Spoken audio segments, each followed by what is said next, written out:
The first meeting, there was basically the department head of every outpatient clinic, whatever. I said, for this first meeting, if I'm a new patient walking into your clinic, I want you to bring me a copy of every piece of paper that you hand them at that first meeting. I had a stack like this tall of paper. So we went and started laying them all out, trying to match them up.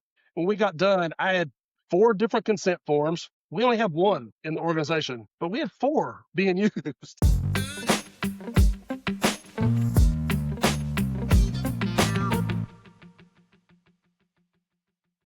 Welcome to Unjargoned, a podcast about healthcare workflows that make sense and without all the acronyms. We talk to people on the front lines of healthcare and explore cool workflows they're using to solve real problems.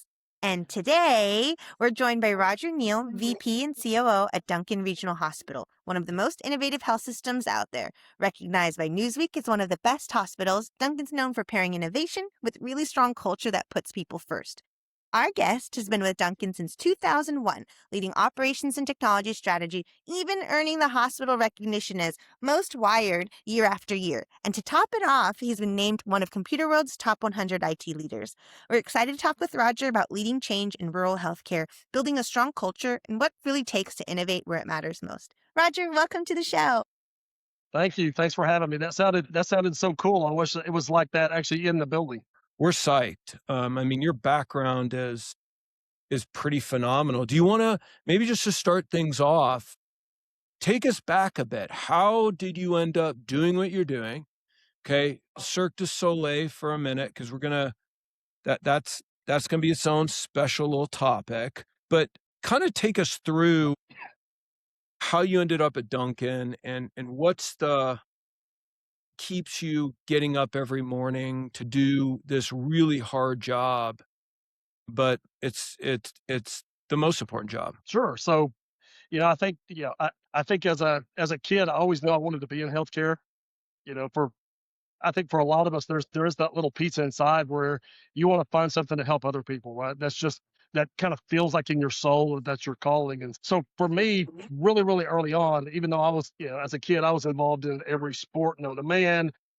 I had the opportunity to do lots of different things, through high school and into college. But there was always that, hey, this is not what you really need to do. You're really supposed to be in healthcare. And so I really started out kind of coming out of that I really wanted to go into physical therapy. And so so that was kind of the driving force, right? I wanted to be a PT. I wanted to help people through whatever issues they were having. That was kind of the drive.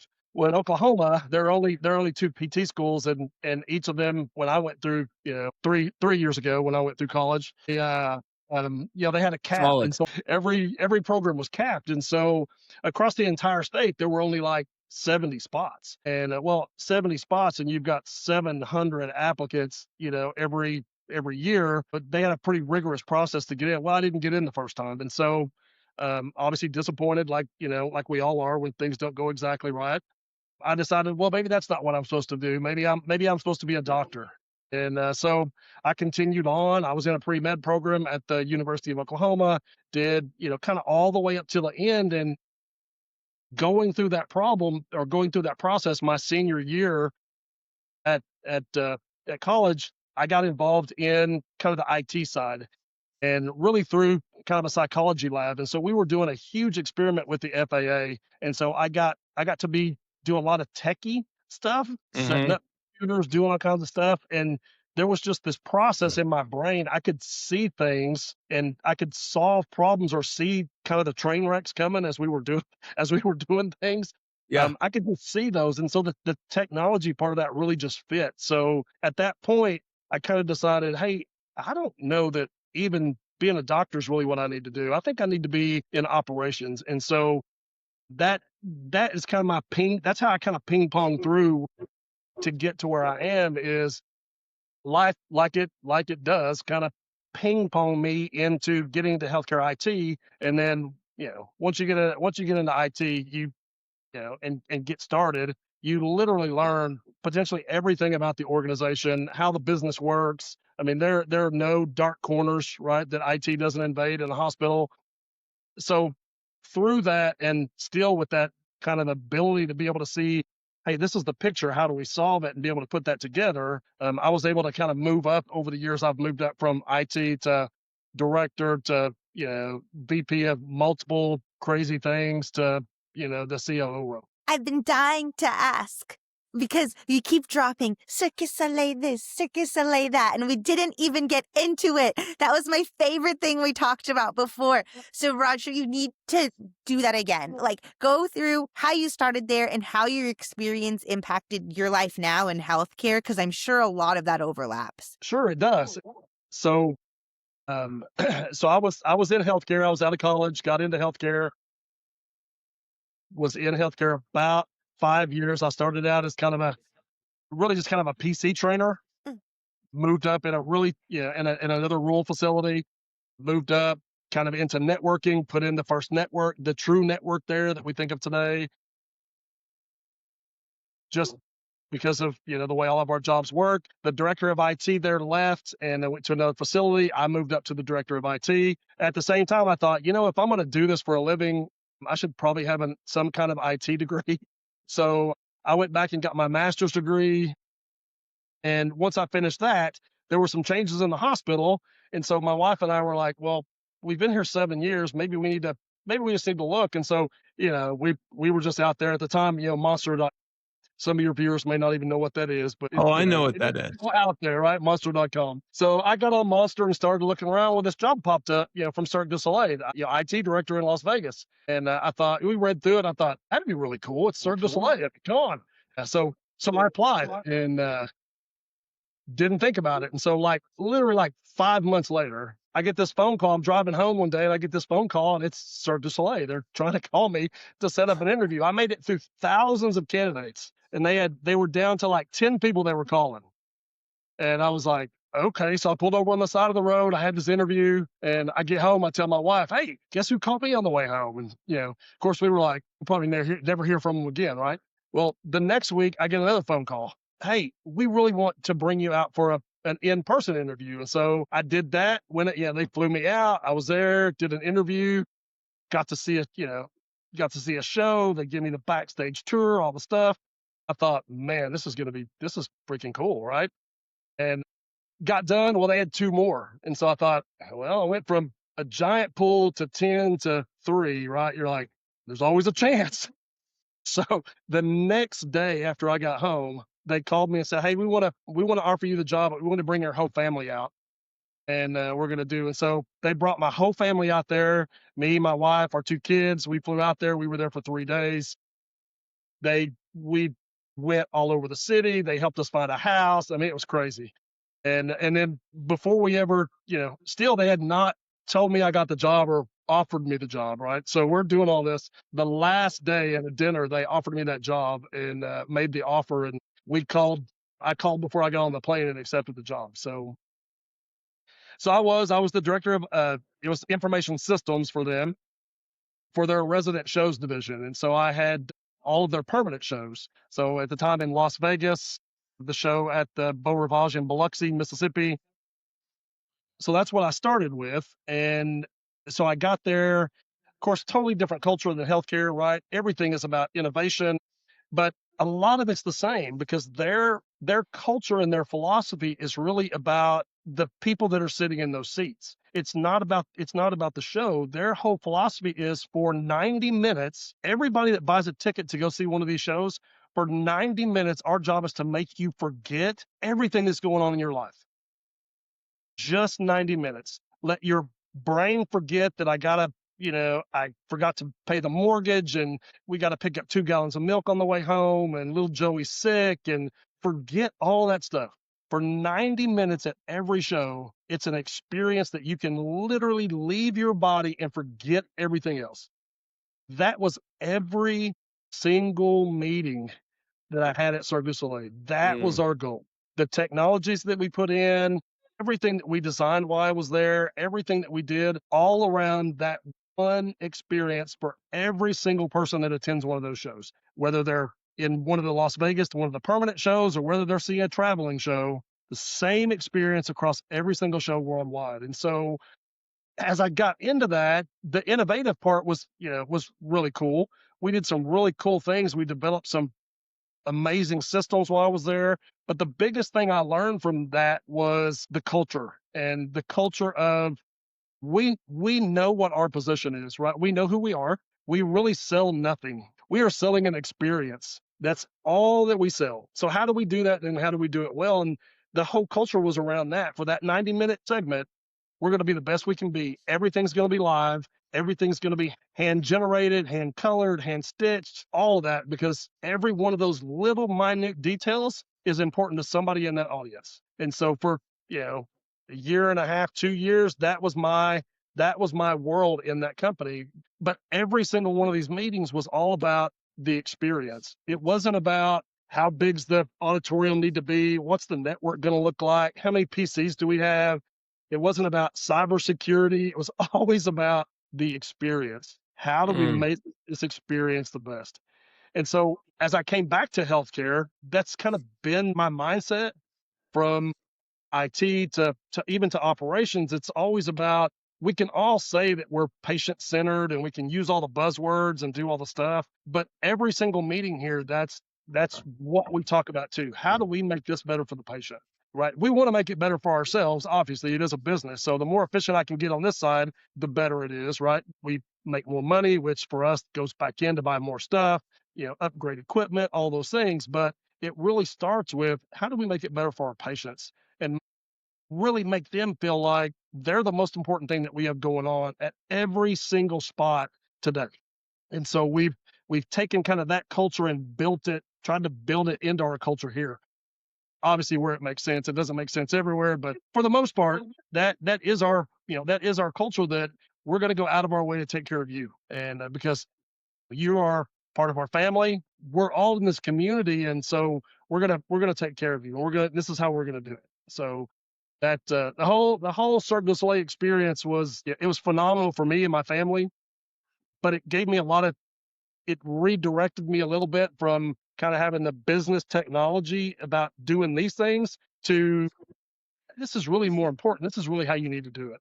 This is how we need to approach it. And so now every single project we do, every meeting, that's kind of the way that our culture here at DRH works.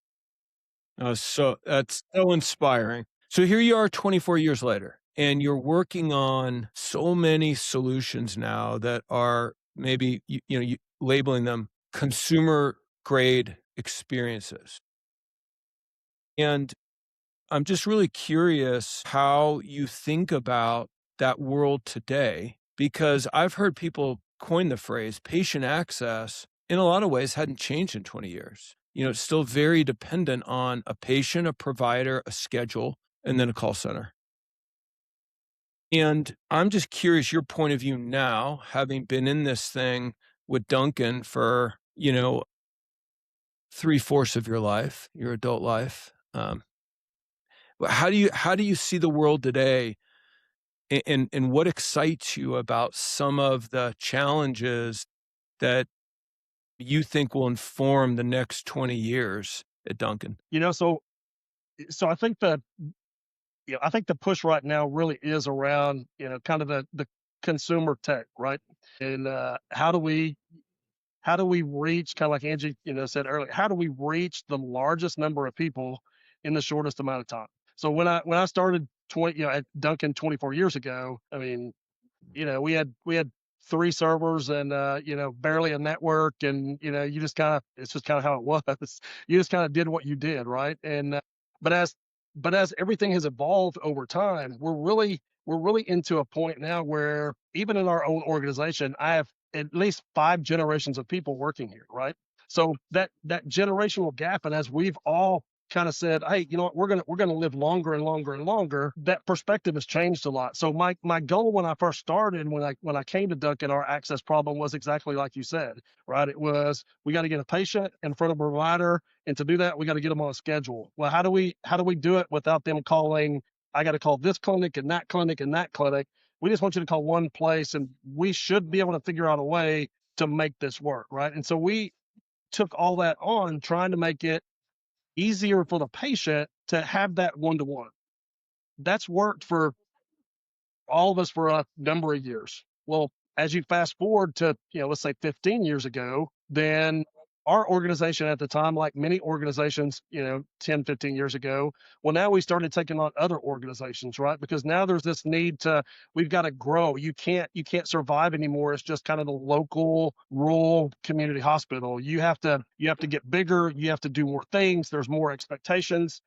So, so as we started to do that, well, then you really do start to run into kind of access issues because now you may or may not have enough doctors to fill the requirement coming into the call center, right?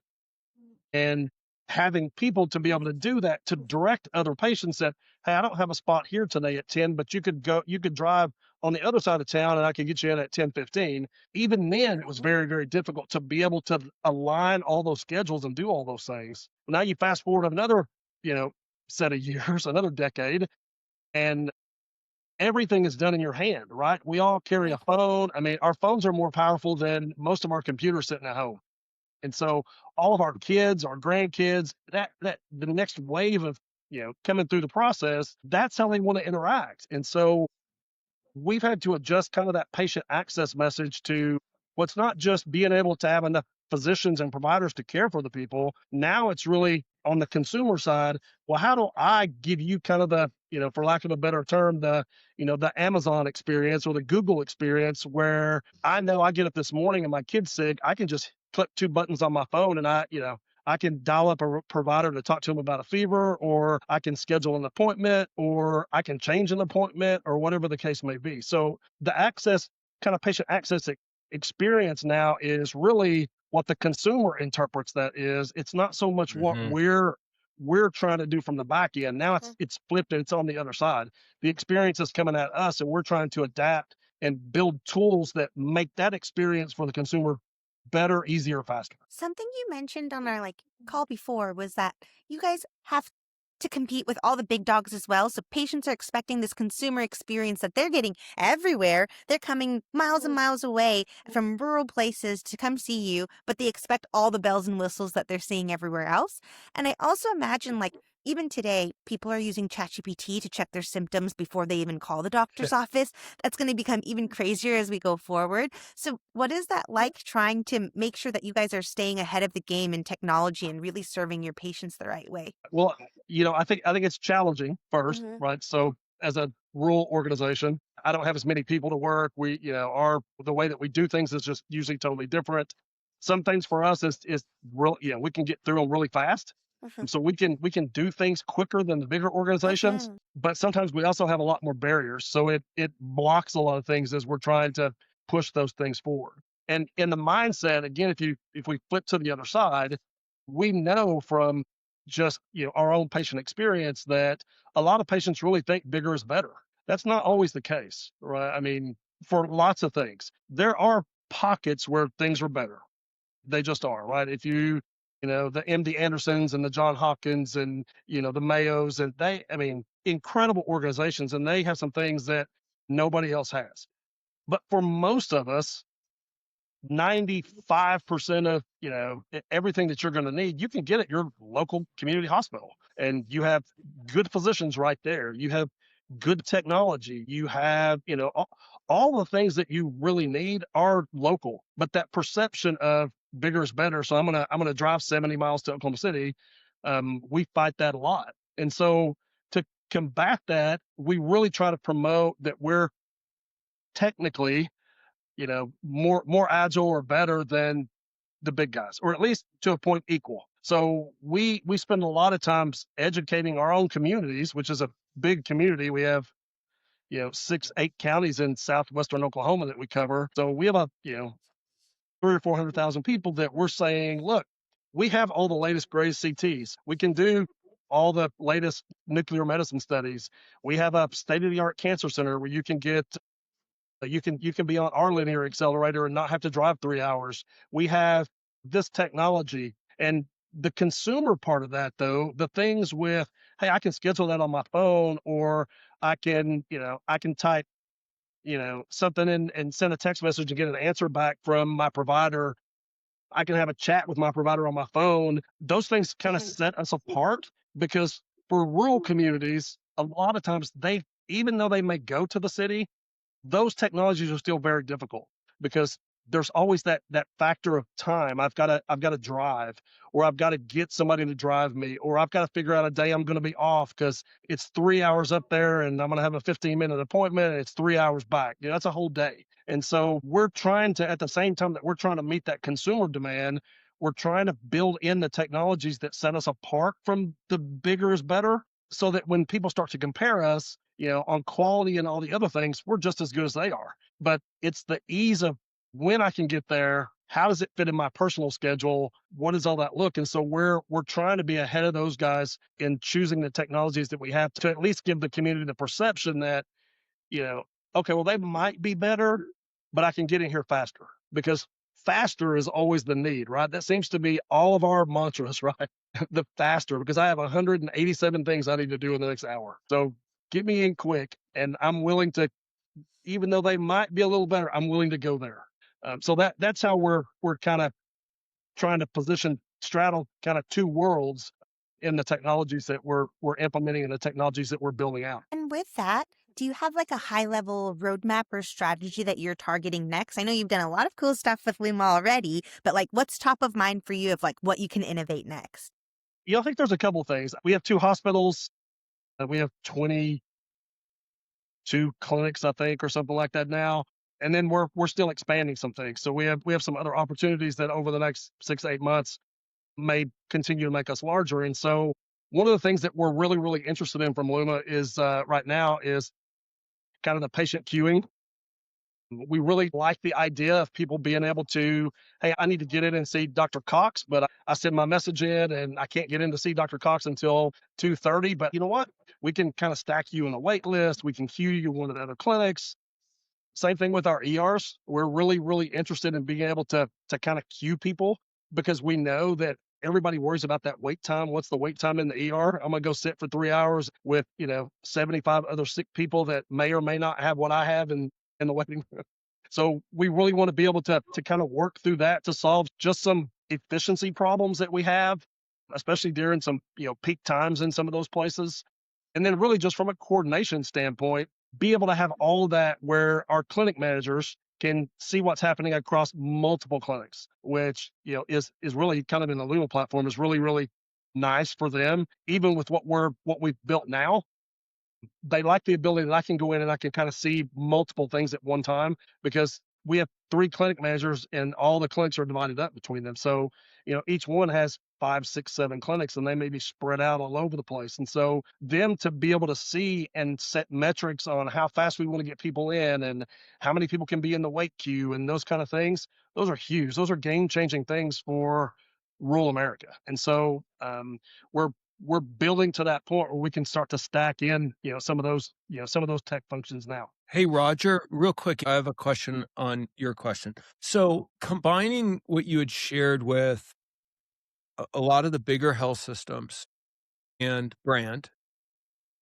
and in many cases, the fact that the bigger the health system, the slower they move. I know that y'all have deployed a portal and that you've looked at portals, and we know the big, the big national players most definitely are going to have the portal of choice from their EHR partner. What led you to the reality that a portal could only deliver so much of what you were needing? And walk us through maybe your vision when you first approached Luma of what you thought you were going to get help with, and ultimately, what did you end up deciding to move forward with? I think for the audience, that's always a question that they struggle with, because name your portal of choice. Many of the EHRs are all loading up, providing more and more capabilities, but we often find that getting the leadership to have the courage to kind of say, that's awesome and it has a great place, but we still need this. Maybe zoom into just that decision point. Where did you start? Where did you end up when you met with Luma?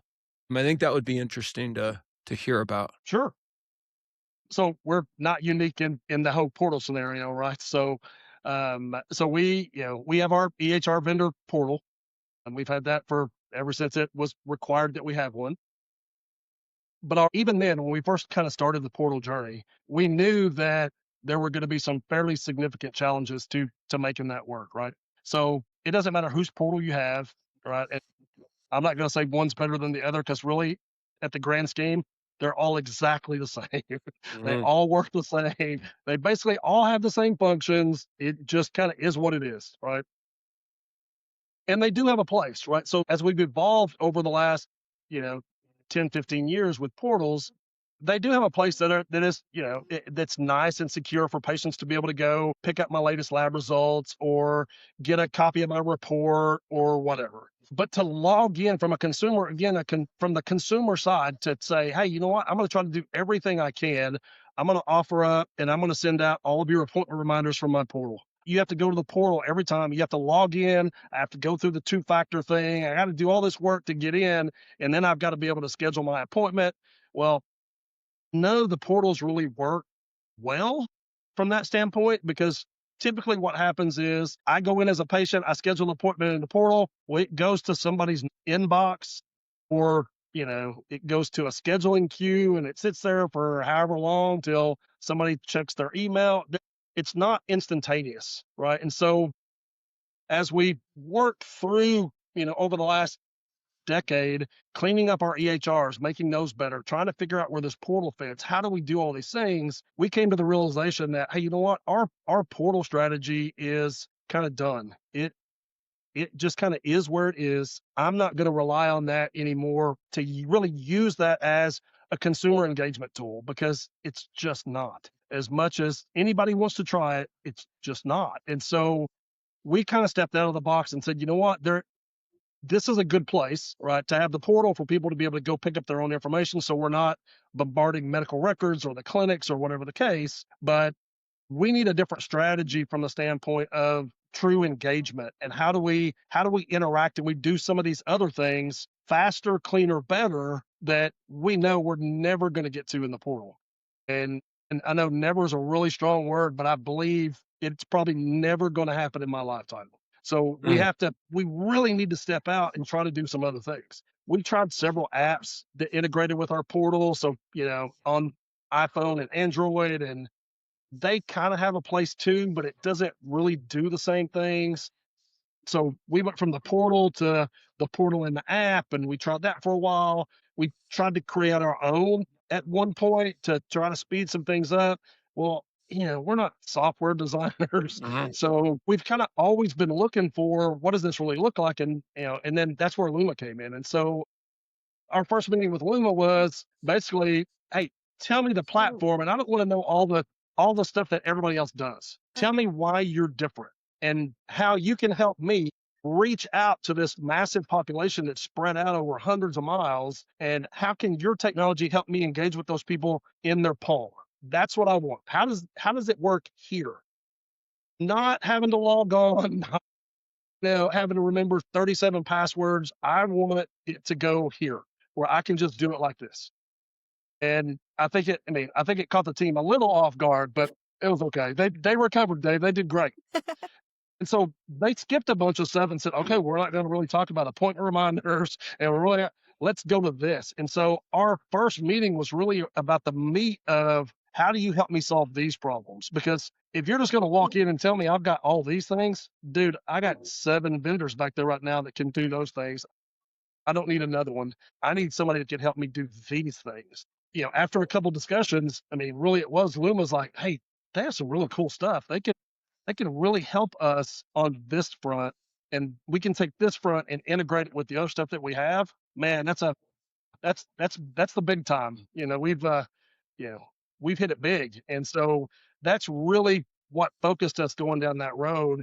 And kind of how we got there was that we knew no matter what we do, the portal app strategy just wasn't going to get us where we were, and we were looking for another partner to kind of fill that other gap. And your patients are responding really well. Like, looking at some initial metrics, like your engagement rate is at 85% across all patients. Like regional already in Luma is about 70%. So you guys are above our average on top of that. So your patients are loving this clearly.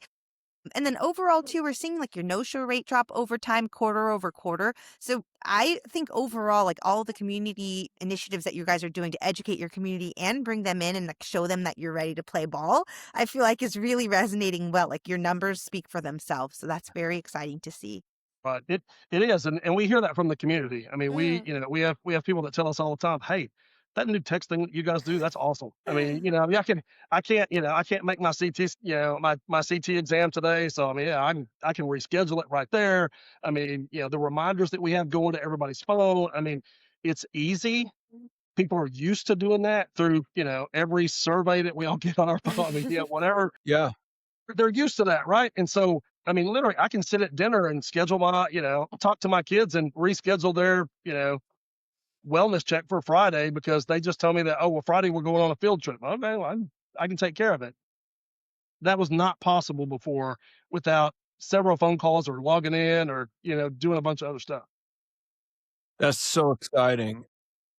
Roger, as you're thinking about now, moving from first base to second base, because I think first base is communications, reminders. Second base is where you get into rescheduling, wait list, these other more intricate and complicated business problems that you can really make easy for the patient. Talk Right. to us a little bit about taking in your role, what I found fascinating talking to you was you spend a good amount of your time thinking about that consumer grade experience, but equally you started thinking about how do I make the lives of the clinic staff? How do I help clinic to clinic work better?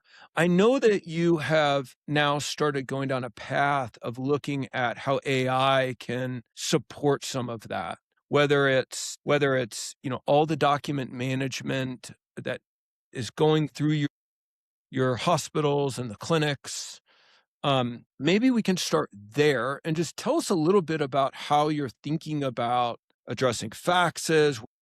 What's your point of view on AI? How do you want that to support RCM so that ultimately, so that you can get on the palm, of your patient, the ability to either schedule themselves or be notified that they're ready to be scheduled?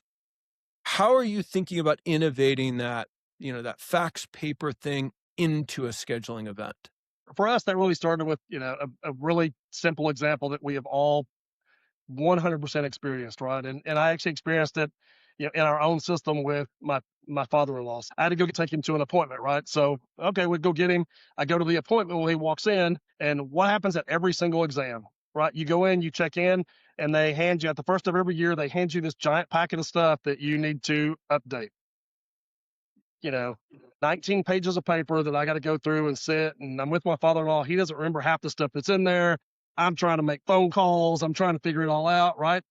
We make it through. We get the appointment. Well, okay, he's got to go have a test. Okay, great. We load up in the car. We drive over to our imaging center. I walk into our own imaging center. What's the first thing that happens? I walk up to the desk. Hey, Roger, how you doing? I'm great. Well, you were the father? Yeah. You need to fill out these 19 forms. I'm like, I just filled out the 19 forms, right? It's like, and I know the systems that we have because I've been here a long time. It's like, why am I redoing all of this work? So Yeah. we get through that exam, right? So I fill that out. We get through that exam. Well, the next day he's got a PT appointment. So I go pick him up. We go to PT, and that same thing. I walk in and they're like, hey, you got, we need to get these 5 forms. And I actually literally told my director of physical medicine, I was like, Mallory, I just filled out 38 pages of this same stuff at this clinic and at our imaging center. Go find it. I'm not filling it out. I'm done. I'm not doing it. Go find it. It's on the system somewhere. And of course, she was like, okay. So, so this all started with this is insanity, right? And in my head, I've been doing this a long time. I knew that's what we were doing. But at that moment in time, Walking it in the was like, shoes. yeah, it was like, hey, you know what? I know everything that we have. Every piece of technology in this entire organization, I know this is nuts. We have to do something better. And so we got a group together. We started talking about, this is the problem. We are going to solve this problem. It may kill everybody on this committee, but we're going to solve it. We're going to do this better because we have to. This is ridiculous. So the first meeting, there was basically the department head of every outpatient clinic, whatever. I said, for this first meeting, if I'm a new patient walking into your clinic, I want you to bring me a copy of every piece of paper that you hand them at that first meeting. I had a stack like this tall of paper. So we went and started laying them all out, trying to match them up. When we got done, I had 4 different consent forms, we only have one in the organization, but we had 4 being used. We had 3 patient packets. It was nuts. And so we decided at that point in time, we got to do this better. We got to unify this. I got to get rid of some of this paper. How do we go about that? And that's really where kind of this e-form kind of fax brainchild started to really kind of happen. And we started doing it with Luma, because what I wanted to do is I now have this documentation committee where we're squeezing down the number of papers. So we now have 1 patient packet that's 3 pages, not 18, 3, that we're starting to roll out across all of our clinics, all of our outpatient departments. But that's just for new patients, right? And then as we get farther deeper into this, it's like, okay, well, patients come in and they're expecting to check in, sit for a couple of minutes, go back, right? Which, if you think about it from a restaurant standpoint, they make money turning the tables, right? Well, in our clinics, it's really no different. We need to get people in, we need to get them seen, we need to get them out, because there's always somebody else to kind of, fill in the gap. So the more that we can do that, the more efficient we can, the more people we can see in a day, the more of our family and friends that we can take care of. And so we started looking at that and said, you know what? I want everything that doesn't need a signature or a witness. We're going to create an e-form. And the plan is for every single department, as we go through the organization that has those, we're building those into kind of the AI function with Luma, so that as those things are coming up, or those appointments are coming up, or we're sending out whatever, you also get a text message on your phone that, hey, we need you to go update your information. And so people can do that on their phone. They can do it at home on their tablet. They can go to log in on it. It doesn't matter to me where they do it, but they can do it at their leisure, so that when they do present in the organization, we already have the information, right? So we're not going to be handing you a stack of anything. We're going to expect that it was already done. And if it wasn't, we're building a process in the, on the other side with IT, that we've got, iPads in every location, that, hey, you know what? If you didn't do it, we're going to pull it up for you, and you can run through these things and do them on an iPad, and we'll help you walk through. So, because we do realize there are some people that are still technically challenged. And so that's our solution to help there. But the goal of that is all of that's going to be, all of it's going to be captured electronically. So for our staff, it, excuse me, it really is more efficient, because now our culture is going to be, you go look on the system first before we ever hand anybody a piece of paper or ask them to fill anything out. Go see if it's there, because 99% of the time, it's already done it in there. I just need you to go look. And so we're right now hard pressing on training and how we're going to do that. And, our public relations departments, we've brought them in so they can start, putting a campaign out there within the community that, hey, we're only going to be asking for this once. I mean, we're really trying to make this a big deal to streamline all of that paper and get it really down to what everybody expects.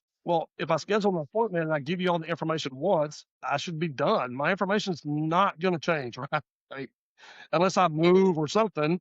And in that scenario, we ask every patient anyway, hey, I see you're at this address, and you verify it. Or, hey, we see in your chart your last surgery was in 2018. Have you had anything else? I mean, that's a whole different conversation with the patient verifying information than it is, I'm going to give you this. I need you to go spend 20 minutes of your life filling it out again, even though you've done it every year for the last 20 that you've been coming here. So we're really trying to focus that and use the technologies to drive those forms and to drive all that based on the appointments that are being scheduled, where they're being scheduled, how they're being scheduled, and tying those together so that your technology picks it up and gets all that stuff out to the right people in an appropriate amount of time where they can do it on their own. That's great. Angie, you have any questions on that? No, like this too. Like your patients speak for themselves here. Your Right. form completion rate is like 90%. Like our average is 65. And I just remember 10 years ago when I was like trying to convince people patients wanted text messages, and they're like, no, they don't. They want the human touch. And it was like this huge battle every time I talk to people. I'm like, no, please, they want text messaging. But now, no matter how rural you get, we even work with like large Amish populations, for example. They want something to like just help them get the care that they need, and they respond really well to that. I feel like everything that you say, we actually see the numbers to back it up. I had it was last week. It's like last Wednesday or Thursday. I had one of our cardiologists call me, and she goes, "Hey, can you come up to the office?" And I was like every COO, when you get that call, you're like, oh, what did we do? What's broken? It's like every bad thing's going through my head as I'm walking across the campus to go get whatever chewing I'm fixing to get in this cardiology office. So I get up there and they're like, "Hey, Roger, how you doing?" I'm like, "I think I'm okay." Yeah, Dr. Mullins, Dr. Mullins. Okay, great. She's waiting on you. Perfect. So I go back. Well, she's got a patient in her office, and she was like, "Hey, I wanted to introduce you to this patient," and so we're talking. The reason that she asked me up there is this guy is a rancher, 60 miles from here, literally in the middle of nowhere. He was trying to reschedule an appointment for not only her appointment, he needed to reschedule his appointment because he had a bunch of cattle out and they were trying to get him off the highway. And so he's literally in the middle of nowhere, right? And he had to reschedule an imaging appointment because he was supposed to be over there for an echo an hour later. And the only way this was possible is he did it on horseback on his phone while they were trying to get cattle off the road and it's like, yes, this is our world, I know. But I mean, literally, that's how he did it. And that was Wow. at that moment in time, that was so empowering for him that he didn't have to stop what he was doing, which to his livelihood was crazy important, Yeah. right? To get his cattle off of the highway before they all got smashed. At that moment, that was important. And it was one of the reasons he said, you know what?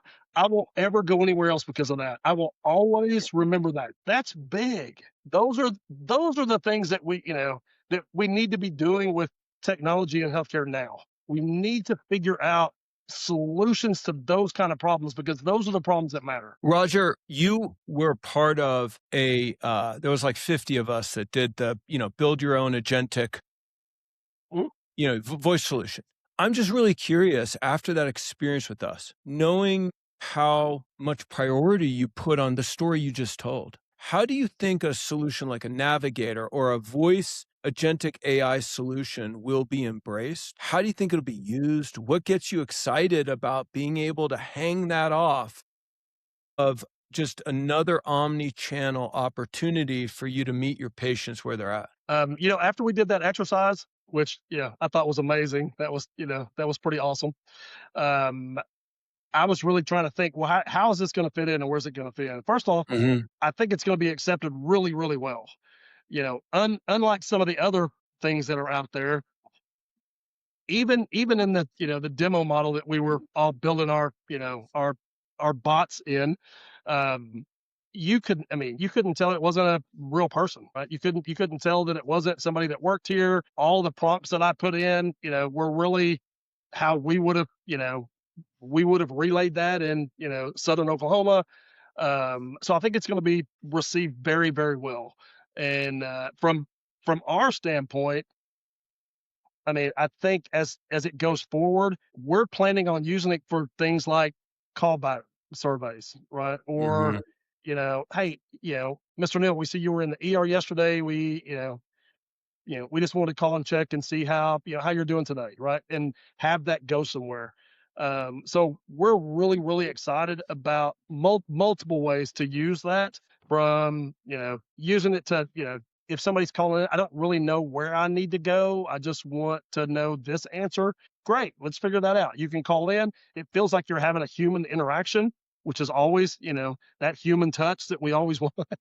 Um, but it also takes people off the phones for me, right? So I can move those people strategically in the organization to other areas where we really need to spend more time to be better. And I mean, bluntly, we all need to be better in this industry. We all have places that we don't have enough people or we can't spend enough time or these should be priorities, but they're not. That technology is going to allow me to do some different things to free up people in our clinics, in our outpatient departments, medical records, wherever it is, to be able to take some of these things that should be a priority and elevate them up because I can remove this layer of workload at the top using the agent. Well, I know we scheduled an hour.